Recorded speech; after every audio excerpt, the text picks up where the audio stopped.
আসসালামু আলাইকুম। আশা করি সকলেই ভালো আছেন। সুপ্রিয় চাকরি প্রত্যাশী ভাই বোনেরা, বেসামরিক বিমান পরিবহন কর্তৃপক্ষ থেকে নিয়োগ সার্কুলার প্রকাশ করা হয়েছে, যেটা বাংলাদেশ ট্যুরিজম বোর্ডের নিয়োগ সার্কুলার। তো এই সার্কুলার নিয়ে আজকে বিস্তারিত আলোচনা করব। এটা কিন্তু এপ্রিল মাসের একটা নিয়োগ সার্কুলার। বর্তমানে এই সার্কুলারের আবেদন চলমান রয়েছে। তো সার্কুলারটা সম্পূর্ণ ভিডিওটা শেষ পর্যন্ত দেখলে আপনি বুঝতে পারবেন এই সার্কুলারে পদের নাম রয়েছে, পদের সংখ্যা, বেতন স্কেল, শিক্ষাগত যোগ্যতা, কিভাবে আবেদন করবেন, আবেদনের প্রসেসটা সহ সকল কিছুই আপনাদেরকে জানিয়ে দেওয়া হবে ইনশাআল্লাহ। তো একেবারেই শেষ পর্যন্ত দেখার চেষ্টা করবেন। আর আমাদের চ্যানেলে যারা নতুন আছেন অবশ্যই চ্যানেলটিতে সাবস্ক্রাইব করে রাখবেন। আমরা বাংলাদেশের সকল সরকারি নিয়োগ সার্কুলারগুলো এই চ্যানেলের মাধ্যমে আপলোড দিয়ে থাকি। তো যারা নতুন ভিডিওটা দেখতেছেন এই চ্যানেলে অবশ্যই চ্যানেলটিতে সাবস্ক্রাইব করে আমাদের সঙ্গে যুক্ত থাকবেন। বেসামরিক বিমান পরিবহন ও পর্যটন মন্ত্রণালয়, যেটা বাংলাদেশ ট্যুরিজম বোর্ডের নিয়োগ সার্কুলার, এখানে বলা হয়েছে বেসামরিক বিমান পরিবহন ও পর্যটন মন্ত্রণালয়ের অধীনে জাতীয় পর্যটন সংস্থা এনটিও বাংলাদেশ ট্যুরিজম বোর্ডের বিটিভি রাজস্ব খাতভুক্ত নিম্ন বর্ণিত শূন্যপদসমূহে জনবল নিয়োগের লক্ষ্যে প্রয়োজনীয় যোগ্যতা সম্পন্ন বাংলাদেশের প্রকৃত নাগরিকদের নিকট হতে অনলাইন পদ্ধতিতে আবেদনের জন্য আহ্বান করা যাচ্ছে। অর্থাৎ এইটা সরকারি নিয়োগ সার্কুলার, স্থায়ী নিয়োগ সার্কুলার, আর এবং এটা কিন্তু রাজস্ব খাতভুক্ত স্থায়ী নিয়োগ সার্কুলার, যেখানে বলা হয়েছে বাংলাদেশের যে কোনো নাগরিক কিন্তু আবেদন করতে পারবে। ছেলে মেয়ে উভয়ে আবেদন করতে পারবে। আর আবেদন করতে চাইলে অনলাইনের মাধ্যমে তাকে ফর্ম পূরণ করে আবেদন করতে হবে। এই বিষয়গুলো এখানে বলে দেওয়া রয়েছে। তো এখানে ১ নম্বর পদের নাম রয়েছে ষাট লিপিকার কাম কম্পিউটার অপারেটর রয়েছে, যেটা কিন্তু ১৩ গ্রেডে একটি পদ রয়েছে। তো এই ষাট লিপিকার কাম কম্পিউটার পদে যারা আবেদন করতে চান তাদের শিক্ষাগত যোগ্যতা প্রয়োজন কোনো স্বীকৃতি বিশ্ববিদ্যালয় হইতে অনন্য ২য় শ্রেণী বা সমমানের সিজিপিএতে স্নাতক অথবা ডিগ্রি। অর্থাৎ আপনি যদি শুধুমাত্র অনার্স পাস করেন আর আপনি যদি ডিগ্রি পাস করেন তাহলে আপনার শিক্ষাগত যোগ্যতা আপনি এলিজিবিলিটি অর্থাৎ আপনি আবেদন করতে পারবেন। ২ নম্বর বিষয় বলা হয়েছে, দেখেন এটা কিন্তু ষাট লিপিকার, অর্থাৎ ষাট লিপিকারে আপনার একটা ট্রেনিং থাকতে হবে, অথবা এই ষাট লিপিকারের যে টাইপের যে স্পিড যেটা সেটা কিন্তু আপনার থাকতে হবে। যেখানে প্রতি মিনিটে ৫০ শব্দ, বাংলায় ইংরেজিতে ৮০ শব্দ যদি আপনার থাকে তাহলে আপনি আবেদন করতে পারবেন। ২ নম্বর পদের নাম অফিস সহকারী কাম কম্পিউটার মুদ্রাক্ষরিক, যেটা কিন্তু ১৬ গ্রেডের।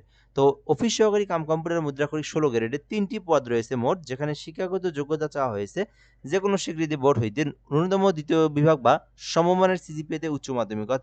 আপনি যদি অনা আ অর্থাৎ আপনি যদি উচ্চ মাধ্যমিক অর্থাৎ এইচএসসি, শুধুমাত্র এইচএসসি পাস করে থাকেন তাহলে আপনি আবেদন করতে পারবেন।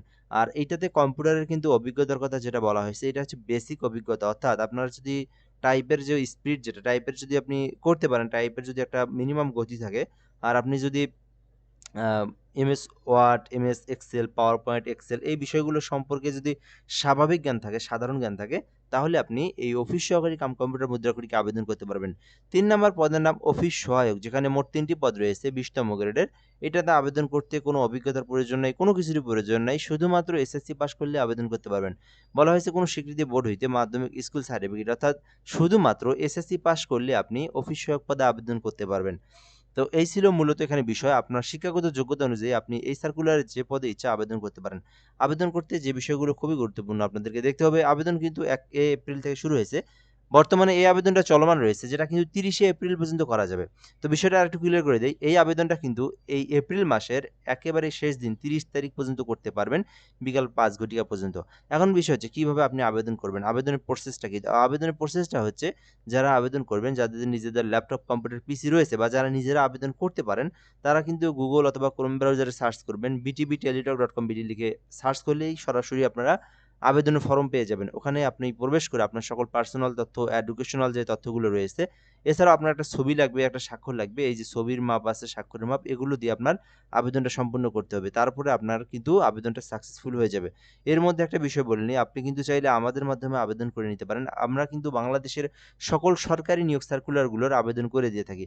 তো যারা আমাদের চ্যানেলে নতুন আছেন বা এই ভিডিওটা নতুন দেখতেছেন, অবশ্যই চ্যানেলটিতে সাবস্ক্রাইব করে রাখবেন এবং আমাদের এই আ যারা এই যে নাম্বারটা যারা নতুন দেখলেন, আমরা কিন্তু এই নাম্বারটা প্রতিটা ভিডিওতেই দিয়ে থাকি।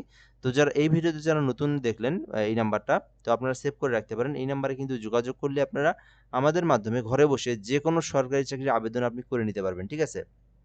তো চাইলে আ ঘরে বসে থেকে নির্ভুলভাবে অ্যাপ্লিকেশনের জন্য আপনারা এই নাম্বারে হোয়াটসঅ্যাপে এসএমএস দিলে আপনি আমাদেরকে পেয়ে যাবেন। আমরা আবেদন করে আপনাকে সঙ্গে, সঙ্গে অ্যাপ্লিকেশন কপির পিডিএফটা দিয়ে দেব। তো এরপরে স্টেপের যে বিষয়গুলো দেওয়া রয়েছে, তো আপনারা যারা নিজেরা আবেদন করবেন, যারা নিজেরা আবেদন করতে পারেন, তারা অ্যাপ্লিকেশন করার পরের স্টেপটা হচ্ছে পেমেন্ট করা। অর্থাৎ আপনার যেটা সরকারি ফি যেটা রয়েছে গ্রেড অনুযায়ী সেই সরকারি ফিটা কিন্তু এখানে আপনাকে পেমেন্ট করতে হবে। তো এখানে পরীক্ষার ফি বাবদ আপনার ১ থেকে ২ নাম্বার কর্মীকের মধ্যে যদি কেউ আবেদন করে থাকেন সেক্ষেত্রে ৳১১২ ফি জমা দিতে হবে। আর কেউ যদি ৩ নাম্বার কর্মীকের মধ্যে আবেদন করে থাকেন সেক্ষেত্রে তাকে ৳৫৬ পেমেন্ট ফি সরকারি ফি যেটা এটা কিন্তু সম্পূর্ণ করে তাকে আপনার আবেদনটার পরিপূর্ণ করতে হবে। অর্থাৎ আপনার আবেদন করলেই হবে না, আবেদনের পরে কিন্তু আপনার পেমেন্ট ফি যেটা এটাও কিন্তু পরিশোধ করতে হবে। তো পেমেন্ট ফি পরিশোধ করার প্রসেসটা আমি বলে দিচ্ছি। তো ১ম এ আপনারা এসএমএস এ লিখবেন বিটিবি, লিখে আপনার আবেদনের ইউজার আইডি যেটা রয়েছে ওই ইউজার আইডি বসায় দিবেন। তারপরে 16322 নাম্বার যেটা টেলিটক সিমের নাম্বার এই নাম্বারে সেন্ড করে দিবেন। তো এই নাম্বারে সেন্ড করে দিলে আপনাকে কিন্তু একটা পিন নাম্বার দেওয়া হবে। তো পরবর্তী স্টেপে আপনারা আবার লিখবেন, আ আপনারা আবার একটা এসএমএস লিখবেন যে বিটিবি, দ্বিতীয় এসএমএস লিখবেন বিটিবি লিখে পিন নাম্বার লিখে এই যে বিটিবি আ ইয়েস পিন নাম্বার লিখে 16322 নাম্বার সেন্ড করতে হবে। বিটিবি ইয়েস পিন নাম্বার লিখে 163 এই যে এক্সাম্পল দেওয়া রয়েছে বিটিবি ইয়েস পিন নাম্বার লিখে এই যে 16322 নাম্বার রয়েছে এই নাম্বারে সেন্ড করে দিলে আপনার পেমেন্টটা কিন্তু সাকসেসফুলি সম্পূর্ণ হয়ে যাবে এবং আপনার আবেদনটাও কিন্তু সম্পূর্ণ হয়ে যাবে। তো এই ছিল মূলত বিষয়। যারা বাংলাদেশ ট্যুরিজম বোর্ডের নিয়োগ সার্কুলারে আবেদন করতে চাচ্ছেন তারা কিন্তু আবেদনটা করতে পারেন। এটা একটা সরকারি স্থায়ী নিয়োগ সার্কুলার যেটাতে কিন্তু বর্তমানে আবেদন চলমান রয়েছে। তো এ পর্যন্ত এই ভিডিওটা। ধন্যবাদ। ভালো থাকবেন। আসসালামু আলাইকুম।